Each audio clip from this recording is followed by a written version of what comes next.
If Africa does not act, AI will replace 85 million jobs and create none. The urgent case for PBL in Kenya's TVET system.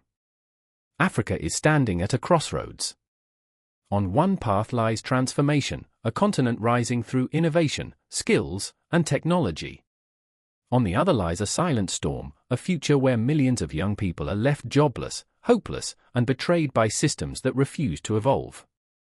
For decades, Africa has carried the heavy burden of youth unemployment.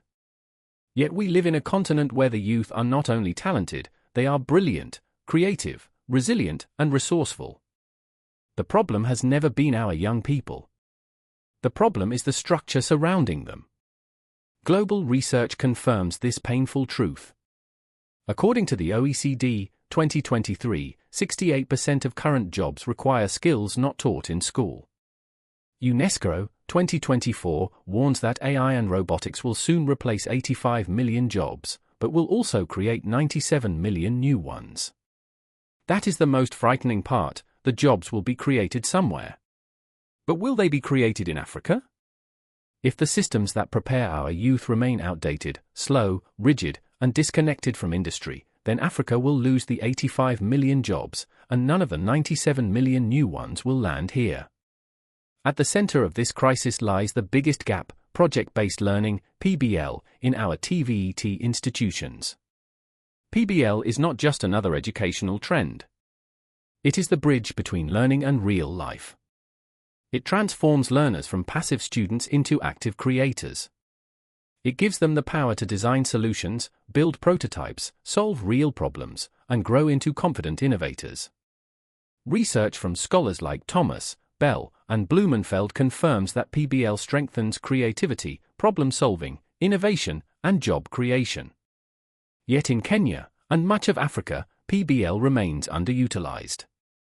Our curricula are updated every 5 to 7 years, while Germany updates theirs every year. Our TVET still rely heavily on theory when the world has moved to practical. Industry-centered learning. Only 15% of Kenyan SMEs partner with TVETs, compared to 80% in Germany. This gap is not academic, it is economic. It is emotional. It is generational.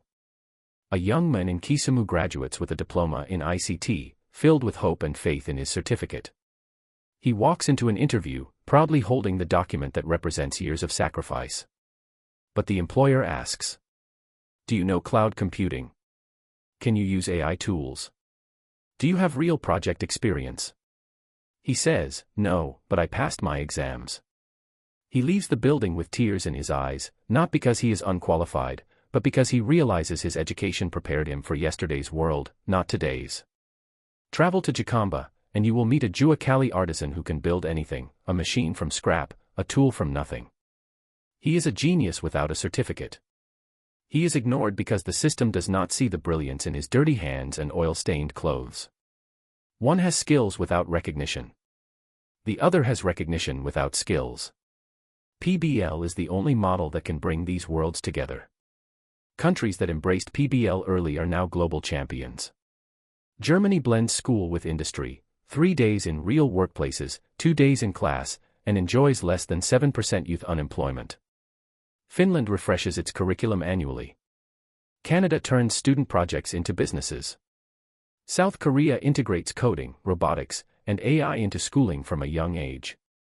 Meanwhile, in Africa, we've taken steps, but fragmented ones. A Gyra digital trained youth but disconnected from TVET. Juakali certification began but lacks a learning pipeline. Coding academies emerged but remain centralized.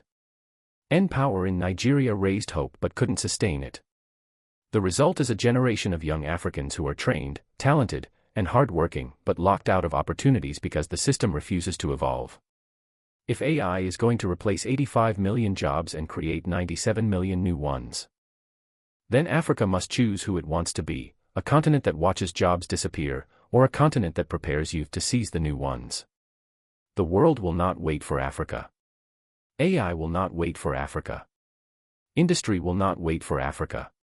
But we can catch up, if we integrate PBL fully into TVET, connect learning with real-life innovation, upgrade our curriculum frequently, strengthen industry partnerships, and merge formal education with Juakali brilliance. Africa does not have 10 million unemployed youth. Africa has 10 million undeployed innovators. The window of opportunity is open. But not for long. If we act now, we will rise. If we delay, we will watch the future pass us by.